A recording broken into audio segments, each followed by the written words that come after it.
everybody. Today I have Gerard on the call with me. Gerard is a chiropractor living in Barcelona. He was one of the first graduates from the BCC school. And I just wanted to go today to talk a little bit with Gerard about his journey. His first 5 or 6 years out have been quite dynamic, between moving, opening practices, closing practices, starting a new one, educating himself. So Gerard, how are you?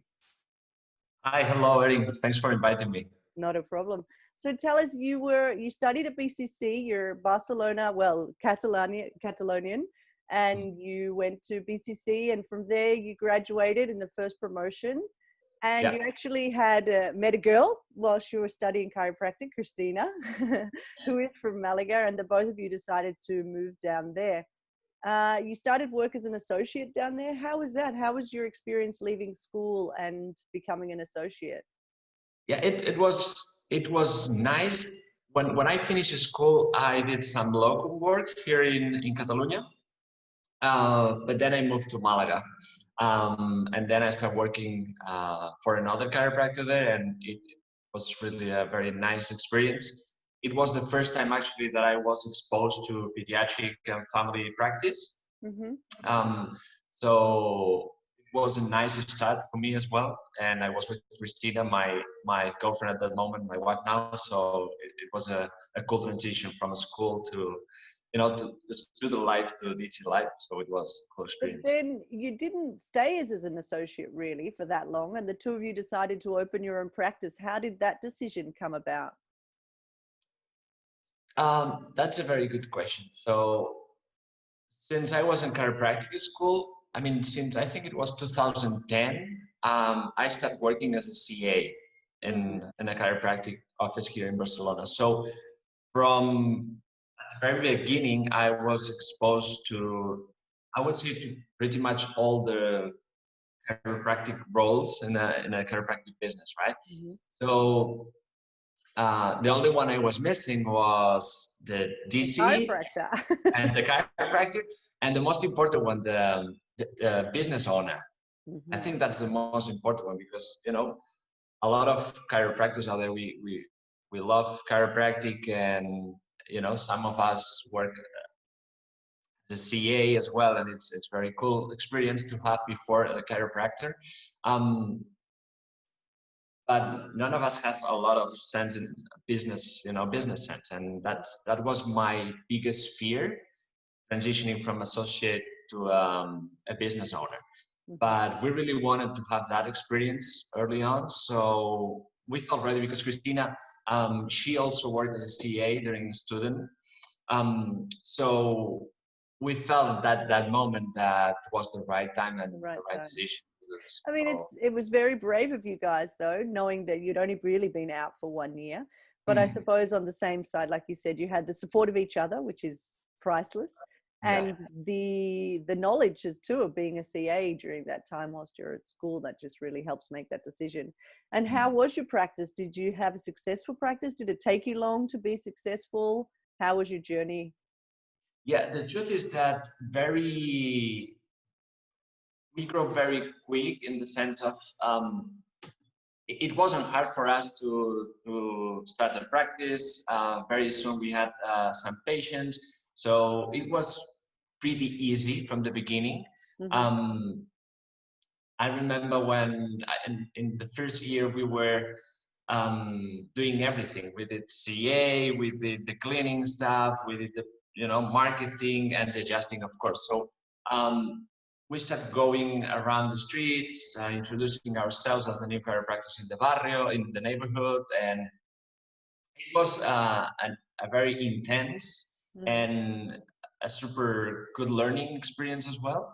So, but the good side of all this effort is that very quickly we were adjusting 100 patients a week, something like that. So it puts you in a very comfortable position. Right after graduation, we were, I think, 26, 27 at that moment. So it was, nice and easy for us very soon. So what do you think the key was, now looking back, what was the key to your growth? Yeah, I usually reflect on this, and at the beginning, we were very focused on we need to grow. This is a lot of money for us. This is a lot of effort for us. And it has to happen. It has to happen. So from the beginning, we did coachings, we did seminars. We put a lot of energy as well on learning. And the truth is that we apply everything. If at that time you imagine you told me, hey, you have to do A, B, and C, right? On Monday I was doing A, B, and C, right? So the thing is that all these things, all these seminars, all this coaching, all these scripts, everything seemed to work very well for us. We also think that our energy is very natural. People feel confident around us, and I think that's a good point of us, that we make them people feel comfortable with us. So that's another thing. But we were very determined to do whatever it takes to make it happen. Yeah. The only thing that happened though was that our dream practice, for me, dream practice equals freedom, right? And the more I learn outside, and the more scripts, and the more day twos, and the more coaching, the more I felt my freedom. I don't know how to say it in English. You know, shorten. Like all that. My vision of freedom in practice, I wanted to feel free. Whatever I talk, whatever I do, whatever I say, anything. You know, I wanted to be free inside my practice, outside my practice, in life. And so was that one of your decisions to leave that practice? Because in the end, after 4 years there, you sold that practice. Yeah, exactly. Then what happened is that with this easy life that we had, we were doing all these things, but we felt kind of trapped to that model that we implemented in that office. And I remember that when we sold the practice, it was a very sustainable practice, very stable practice. It was very nice. But exactly this thing, that we felt that we were into a model that wasn't representing ourselves. And we felt very difficult to live that model, actually. Yeah. You know, once is running and everything is working, and you're saying these things, but you actually don't believe it, but it's working or whatever. Yeah. It's like hard. It's really hard. Yeah. And then we had our baby as well. So that was the next step. You had your little baby girl. Yeah. So And that was another thing that made us think about it, and like, hey, why are we here in Malaga? That was the first thought, no? And the answer was that it was the easiest thing to do, because we had a job in Malaga. So that was the easiest thing to do. And we never wanted to go to the easiest track, you know. We wanted to live our lives and our dreams. So and Gerard, was the sale of your practice hard? Was it an easy process for you, a difficult process? Yeah, the hardest part was to make the decision to sell. Then once we realized that that's what we wanted, and Cristina and myself were in the same boat at the same time, that was super easy to sell. Like I sold the office in 2 weeks. I get the connection. This chiropractor came from the States I think in 1 month or something. He visited the office, he saw everything, and he decided to buy it.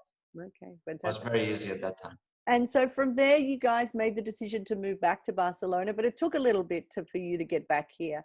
Tell me a little bit about that time you had between practices. Yeah, well, that was the funniest time of my life, actually, because we sold the office in June, and then we get married in July. Congratulations. Then we did some traveling. Our wedding present was we bought a van, a camper van.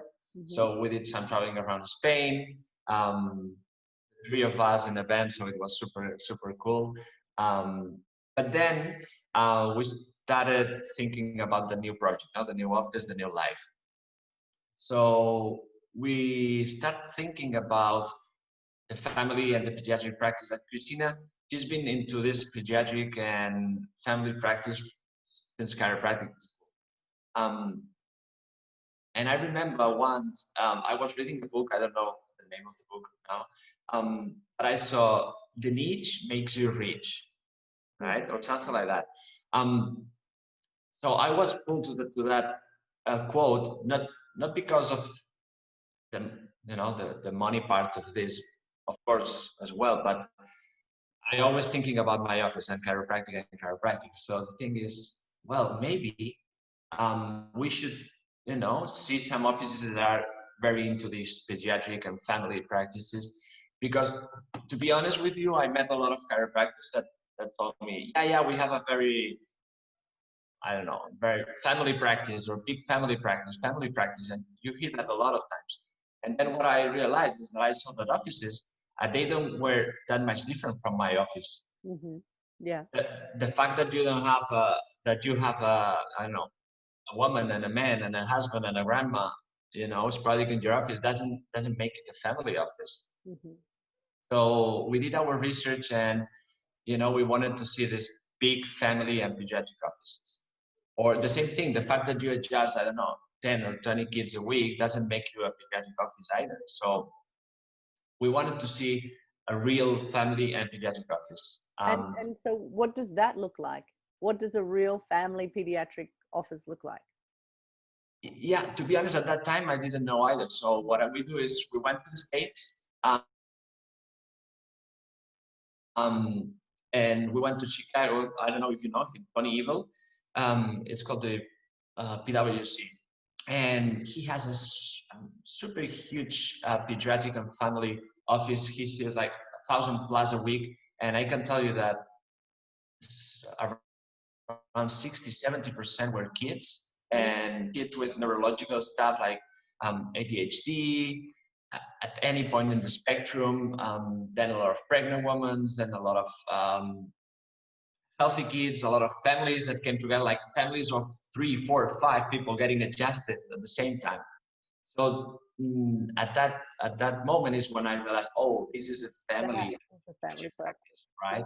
So, and we see, for example, all the office, you get inside the office, and it was like a big house. The reception, it wasn't a chiropractic office. It had like round tables, nice chairs, a big carpet, a coffee maker, fruit, everything prepared for the family, right? So I really like that idea. I really love what I was seeing at that moment. And I really like the energy there. Like a lot of kids running, a lot of families going inside the same room all together. So that's what we had in mind, but we never, that's actually what we talk about, that our dream, but we never saw it before. So it was that moment that, oh, wow, it's possible. What we had in mind, it can be done, And that's when we decided to really go for it. And so you moved back to Barcelona, and now this is the end of 2019. You're back here in Barcelona. You find a space, and you do your huge renovation. You get it all ready, open your doors, and then COVID happened, and you had to close your doors. That's true. How has that been for you guys? Like emotion? I mean, I can imagine emotionally, but how's that process been for you guys? Being that you have your dream, you open the door to your dream, and then now you've just had to close it for a short period of time. How's that been? Yeah, I have to tell you the truth. It was very stressful for me. The first 2 weeks, I was super stressed. I was frustrated. I was angry. You start questioning everything. Oh my God! In Malaga, it was so easy. We did everything. We put all the money in this office, in this new life, in this new project. Now it's not only me. It's also Cristina. She left family there in Malaga. We have a baby. It's a lot of stress actually. But at the end of the day, we start seeing like an opportunity of like, okay, then let's put a lot of energy into social media, right? Into this message, this family and pediatric message that we want to craft. And it was the perfect timing, actually. We started doing webinars on kids' health. We start doing webinars on pregnancy and stuff like that. And we start creating this I don't know. Community. Yes, this community of moms and kids. And I think actually this I know it's a topic now, but it's a cliche, but it's true in our case that these 2 months have been a blessing for us. Because I can tell you, since we opened doors, I saw it on Friday, and the statistics of the clinic. Our last 27 first visits, new patients, 23 were pregnant women, the rest were kids or husbands. Wow, that's fantastic. Yeah, and it never, I couldn't imagine that being that specific in my community, like pregnancy and kids. And so it's super, super cool. Well, that is great news, fantastic news. And it's amazing the course that the universe takes us on sometimes. Yeah, totally. I could never imagine being, into a specific niche would bring that opportunity and that much ease as well. Yeah, because this was going to be my next question to you. Choosing a niche market, do you think it's going to be hard to stay on track about that? Like many times we choose a niche market, but like you said, we might be into pediatrics, but we end up seeing mostly, people in the age group of 35 to 50, What's your goal, you and Cristina, about staying on the course with that niche market of pediatrics? How's your vision with that? Our vision is to grow this office as the biggest pediatric and family practice in Europe. That's our vision. And I would say that having this specific niche, at the beginning, it can be, maybe slower than if you open the doors to everybody. And, if you talk about symptoms, it's easy actually to grow from the very beginning. It's easy to grow a practice if you start talking about pain and symptoms. And that's what we did in the last practice. And as I told you, it was easy to grow. But to be honest, I felt this one first, less frustration, as I'm enjoying every patient that comes in, because, this is what I learned with Bismay as well. Bismay helped us a lot in this last months. And it's so easy and fun at the same time when you start working with people that you love, that they love you. It's a really nice concept, and I'm really enjoying every patient that comes in. I already know that next week I have, I don't know how many new patients, but I know they will be or pregnant women or kids. I'm very cool with both of them, so it takes out a lot of pressure on me, on maybe, the pressure that you feel on that report, the day 2, that they have to start, and each patient is complaining about the sciatica and this herniated disc. And when you have, for example, in our case, that is very focused on pediatric, we don't talk about this sciatica and degeneration, and as you see kids, this conversation doesn't exist in the office. Or if you are taking care of a pregnant mom, this pain and degeneration conversation doesn't exist either. They want to be in optimal health for birth. Then they want their kids healthy for the longest period of time possible. So, and that really is our message as well. So we felt very congruent. Great. Well, Gerard, I'm really happy that you guys have moved back. Gerard and I, we actually have our practices in the same area. And I know that your vision for a pediatric practice isn't just going to help chiropractic in Barcelona, it's going to help chiropractic in Europe. So I'm sure that all of us here listening to you are just really supporting you and Cristina on your journey, because it's a magical story too. Yeah, thank you so much. So good luck with your endeavors, and we'll keep an eye on this amazing space that you're developing. Okay. Thank you so much, Darren, for having me, and all this that you are doing. Thanks a lot. Thanks, Gerard. Bye. Thank you. Bye.